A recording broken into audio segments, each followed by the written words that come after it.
Hello, hello, hello. We are here with another episode of Beyond the Game with Vanessa Trevino. So, Vanessa, can you do a quick introduction while I go turn that light off because I don't want Mark Friedrich to get mad at me when we watch it.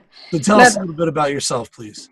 Yeah, hi, my name's Vanessa Trevino. I'm actually a first-year teacher at Cass Tech High School.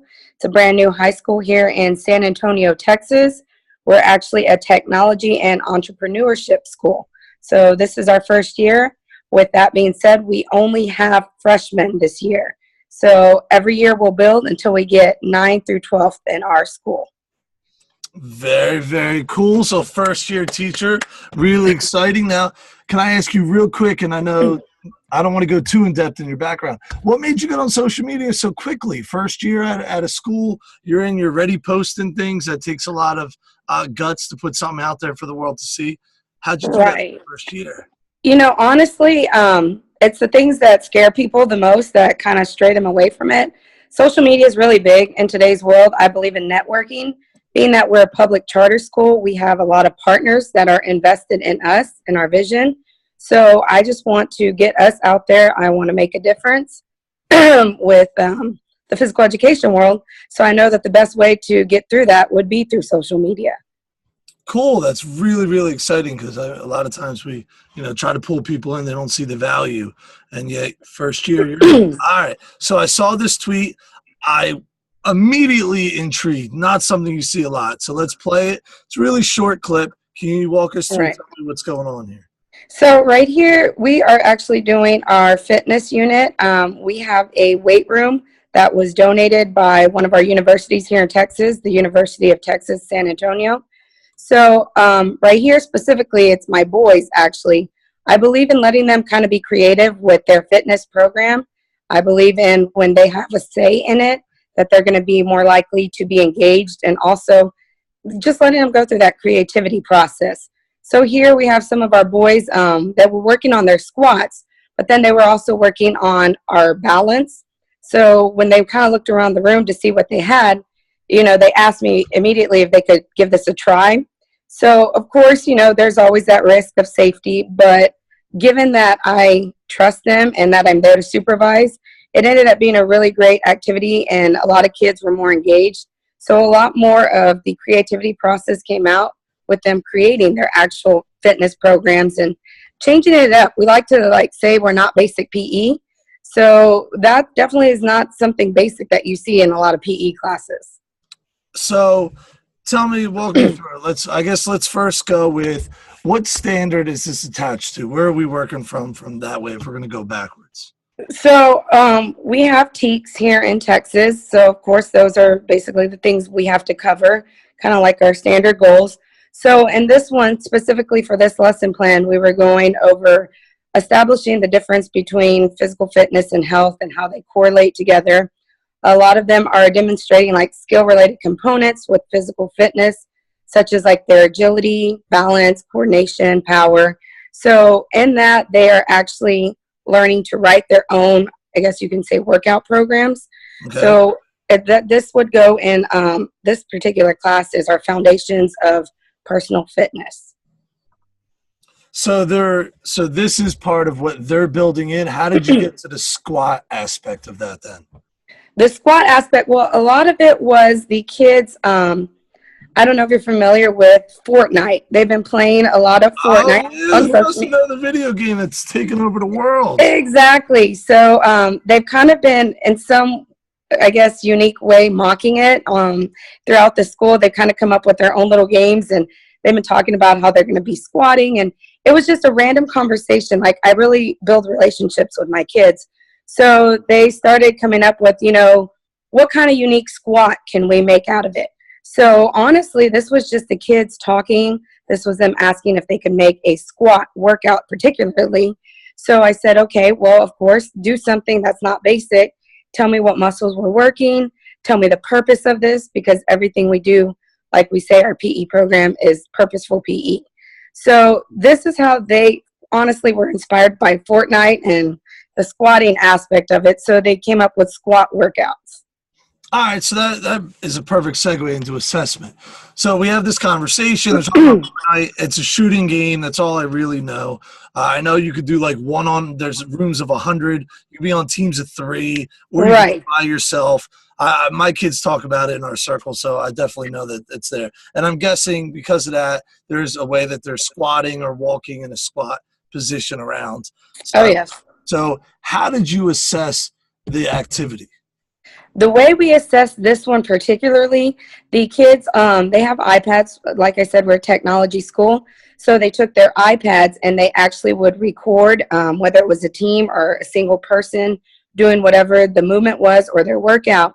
They would put it in slow motion. They would actually replay it back to that person, and it became more of a peer feedback.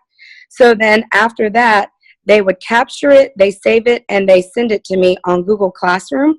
We have a Google Classroom. So then on Google Classroom, once it's sent to me, in the comment section, they would say, this is whoever it may be. This is what I noticed in their form. I corrected them by telling them whatever their feedback was that they had given them. So the assessment is really peer feedback in this one specifically. But then I, as a teacher, also get to see that they were communicating and doing the feedback by seeing it posted in their Google Classroom. I love it. I mean that's authentic because it's them coming up with the activity. I love Yeah. that the assessment specific. They went over the form of the squat. Let's talk about equity in the activity.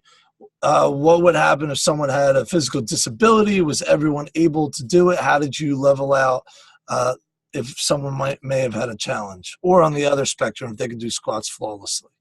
Correct. So the unique thing about where I work, it's co-ed PE. So I do have females in that video, particularly they weren't in there, but I do have females in my class. So it's been one of those things people always say, is it a challenge to have the boys with the girls? It's really not, because I built my program around teamwork. So they've all bought into the relationships and the teamwork. And what I do is I do have some kids actually that have prosthetics. So the squat may be a little bit different. It wouldn't look, I guess, as you can say, like the other students. So they would ask me, could I come up with something different? Something maybe they even did in physical therapy, but adding another element to it. So definitely it can be done. I can tell you one of our kids that has a prosthetic leg, she did something else with bench pressing. So it was a female, and she actually asked if she could bench press another female with the actual like board. So I know that sounds crazy, but it's them. It's their program. It's what they want. It's their ideas. So they're naturally engaged because of it. But they also know that I'm not just coming up with something cool or on the fly. It has a purpose of what I'm doing. So even with my kids with disabilities, they come up with other ways. I let them think of it, and then we go from there. The assessment on that end was the same thing, though. It was still slow motion, iPads, Google Classroom turn in. So it can be done whether it's boys, girls, or disability, no disability. So that's really cool about us. And the kid who's standing on the board doing the squat while being lifted up and down, that is ridiculously difficult. So you want to talk about something on the higher end of these kids who are, I could do squats all day. I could do Right. squats in 3 minutes. Now get on a board that's moving and do squats. Let's see your core right there. So I think Right. on both spectrums, that was cool. If we look at the DOK one, you know, they definitely have recall. We definitely have some skills and concepts in there. Definitely think there's strategic thinking. And then the fact of bringing the Fortnite into it, that's that outside the classroom piece that we're always looking to hammer home. Right. So then the last one would be, what can we do to make the activity better? Do you see? Because we always look, and it doesn't even be better. I always say better, and I should change that question to, how else could we change the activity? Because it doesn't always have to be linear. It could be lateral as well. What else could you do from that activity? You already talked to me a little bit about the lady with the bench press. Is there anything else you could think of? Right. Honestly, whenever we go through these things, I let my kids talk it out. I let them work through it. We go back to making it relevant to real life. Whenever they go out in the work field, they're going to have to learn how to communicate, make adaptations or modifications. So a lot of it is just a trial and error. A lot of it is them, like I said, coming up with the ideas. So we have had some ideas like they come up with more challenges. Some of them have said, let me come up with, instead of squats, like I said, there was the bench press. Or instead of actually using body weight, what if we came up with machines but added our resistance bands to it? So I have actually a bench press, and I've had kids add the actual rubber resistance bands to the end of the actual bar to give them more resistance to add a challenge. So like we like to say, we always come up with, since we're from Cast Tech, they're cast challenges.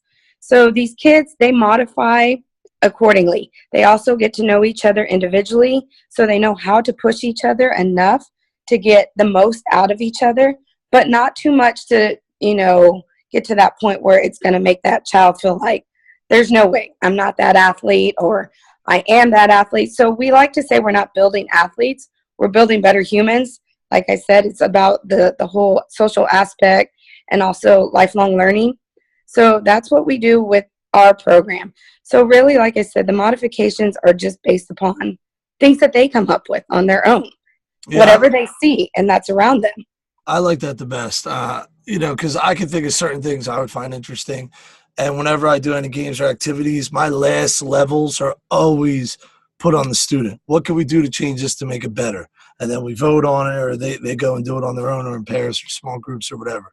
So anything else we need to know about you? Maybe your Twitter handle, so that way people can follow you and see what else you have going on out there?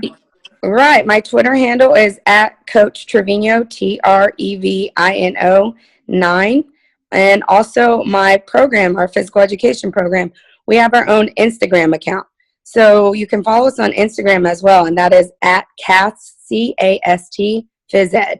So we post a lot of things that we do in there, with integrating technology to kicking it back old school, even with wiffle ball, or how we can change that up, make it a little more engaging, a little more fun. So definitely you can follow me on Twitter, or like I said, you can follow our Cast Phys Ed on Instagram to keep up with us. Well, I appreciate your time. Really cool. Thank you for going beyond the game. Thank you so much. I appreciate it.